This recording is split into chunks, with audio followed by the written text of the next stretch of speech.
Bonjour, je m'appelle Nathalie Beaulieu et bienvenue dans la vidéo 2 de notre série de 30 vidéos sur le TDAH, niveau 2.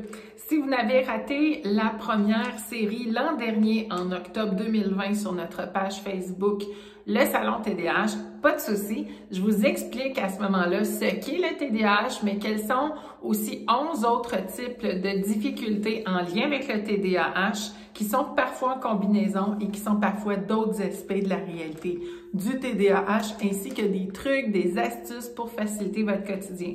Pour profiter de cette série de l'an dernier et mieux comprendre les bases de ce qu'est le TDAH, de ce que ça implique au quotidien, peu importe qu'on soit enfant, adolescent, adulte, ou qu'on soit une personne qui accompagne ces défis-là avec quelqu'un de notre entourage, parce que ça peut être un de nos enfants, un de nos élèves, un de nos collègues, un client, etc. Donc, profitez de cette offre pour découvrir ces 30 vidéos et en savoir plus sur le TDAH avec le lien sous la vidéo. En vous abonnant à l'infolette, vous allez recevoir ce coffret de 30 vidéos. Maintenant, pour notre sujet d'aujourd'hui, je fais un focus sur le fonctionnement, en fait. Donc, je vous parle de quoi exactement comme fonctionnement? C'est le fonctionnement qu'on peut avoir individuellement quand on a un TDAH versus les fonctionnements de plein d'autres gens. Donc, il y a des gens qui n'ont pas de TDAH et qui fonctionnent un peu comme les gens qui ont un TDAH. Deux choses à savoir, le TDAH, c'est le nom d'un diagnostic pour parler de cette réalité-là. Le trouble du déficit de l'attention avec ou sans hyperactivité. D'ailleurs, je pense que mes cheveux vont me faire faire l'hyperactivité aujourd'hui, on va faire attention.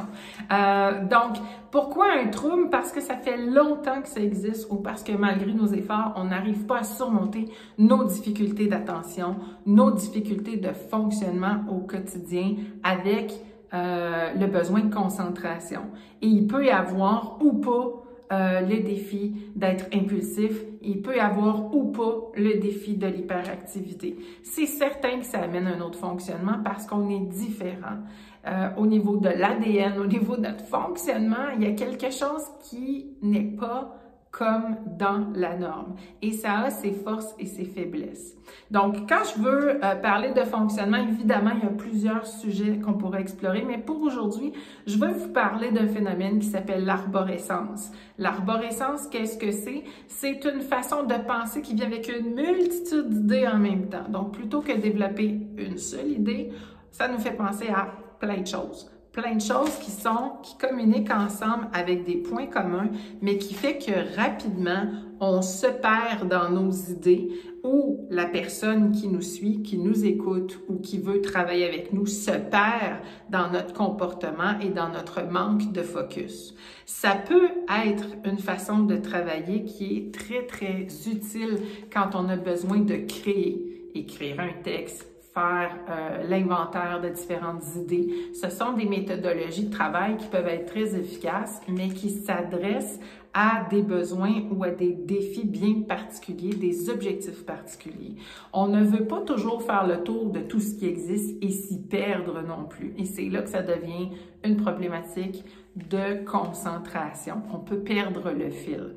Autre chose qui peut nous faire perdre le fil quand on a un TDAH qui n'est pas du tout en lien avec l'arborescence, c'est un manque de focus parce qu'on a, par exemple, plusieurs sens, trop de stimuli. J'entends un bruit, je viens d'oublier ce à quoi je pensais ou ce que je faisais. Il s'est passé quelque chose sous mes yeux qui attire mon attention. C'est difficile de me ramener ensuite parce que j'ai perdu le fil, parce que je suis intéressée à autre chose, parce que je dois me calmer si ça m'a excité, si ça m'a motivé ou si ça m'a impressionné, par exemple. Et si ça me fait passer le temps parce que je fais déjà une tâche qui ne m'intéresse pas beaucoup, il faut se remobiliser à se motiver à faire ce qu'on faisait.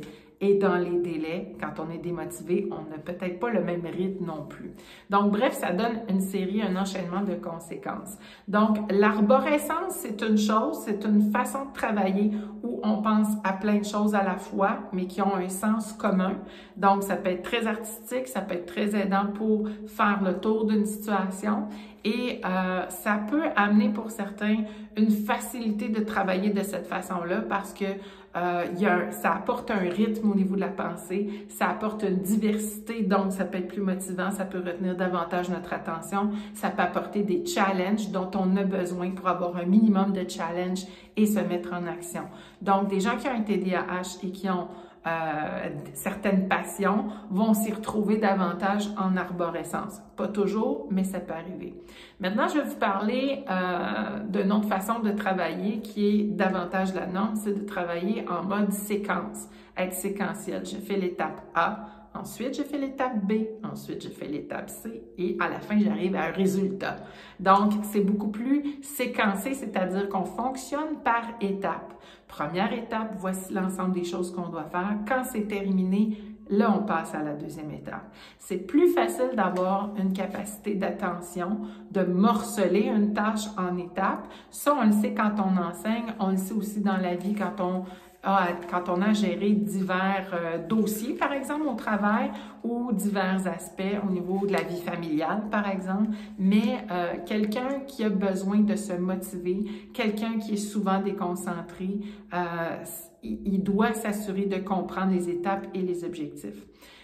Quand on enseigne ou quand on travaille, la plupart des gens travaillent de façon séquentielle. Si on est dans un mode artistique, dans un mode créatif, dans un mode innovant, on va travailler davantage avec l'arborescence. Donc, qu'on soit avec l'un ou l'autre de ces deux façons-là de fonctionner, il peut avoir du succès sans problème. Ça peut être des outils, des méthodes qui sont plus appropriées à certains milieux ou à certains types de tâches.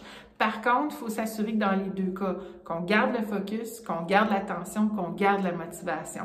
Ce qui va m'amener dans les prochaines vidéos à vous parler de l'environnement d'une personne qui est TDAH, qu'est-ce qu'on peut faire pour l'aider à garder le focus et comment ce qu'on trouve banal peut être une vraie problématique à quelqu'un qui a cette différence-là. Donc, je vous invite encore une fois à vous abonner à l'infolette pour suivre nos activités, pour avoir accès à d'autres ressources, d'autres sujets et avoir en cadeau, recevoir notre fameux coffret de 30 vidéos pour expliquer certaines des notions dont j'ai parlé aujourd'hui pour aller plus loin. Alors, je vous dis à très bientôt pour une troisième vidéo de notre parcours du mois du TDAH.